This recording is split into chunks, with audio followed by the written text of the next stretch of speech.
E daí um dia o pastor revelou, assim, através de uma oração, acho que era do meio-dia, que Deus mostrava um homem, tipo assim, magro, que não estava comendo direito, que ficava deitado com câncer, meio assim com a boca já aberta, né, de cansaço.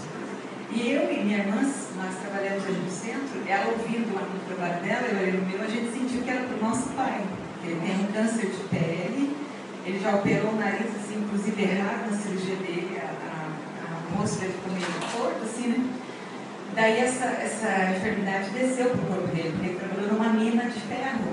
Acho que isso contaminou o corpo dele. Então ele ficou cheio de feridas, câncer de pele nos braços, no peito. E tem uma atrás, assim, que eu nunca tive coragem de ver, mas era muito feia, assim, era o tamanho de uma mão, sei lá, uma coisa feia mesmo. Daí eu peguei uma garrafinha de água, coloquei na oração do pastor, levei para ele e ele começou a passar e tomar também. E mostrei o áudio da oração para ele. Daí, passado dias, ele me pediu de novo: você tem mais água? Porque aquela água tirou toda a minha dor, eu já não tenho mais dor. Tirou toda a dor, tinha muita dor. E o corpo dele também. Só da água na oração do grupo. Ele falou assim: eu quero essa oração no meu celular. O celular dele é muito simplesinho, não sei como vou passar para ele. E mais água.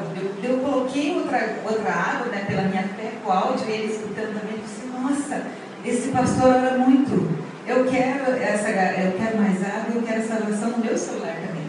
Daí hoje eu vim para cá e ele me mostrou. Os braços dele tá tudo seco, já secou. Secou? O peito dele, ele estava assim, né, limpando o carro dele lá. Daí ele abriu assim a camisa para me ver, tá tudo sequinha. Lá das costas, eu não tive coragem de pedir para ele. Eu não consegui ver ainda, né? Deus não aumenta a minha fé, né? Daí eu falei assim: então eu vou levar. O senhor tem a garrafinha para me levar? Que hoje eu vou lá na igreja, eu moro em Mirante Tamandaré. Daí ele falou assim: eu tenho um pouco de água lá, aquela lá não vou poder te dar, ainda tem um pouco. Eu falei: então eu compro outra no centro e levo lá pro pastor. Daí eu trouxe, né? Deus, mas então começou a secar já. Sequinha tudo, os braços. Não, vai secar tudo, ele vai ficar curado no poder do nome de Jesus. Sangrava, doía, ele não podia machucar, ele estava sofrendo, mas ele tem 70 e poucos anos, né? Meu Deus do céu. Deus, esse é o Deus que eu tenho apresentado aqui neste lugar. Fala o nome de Jesus.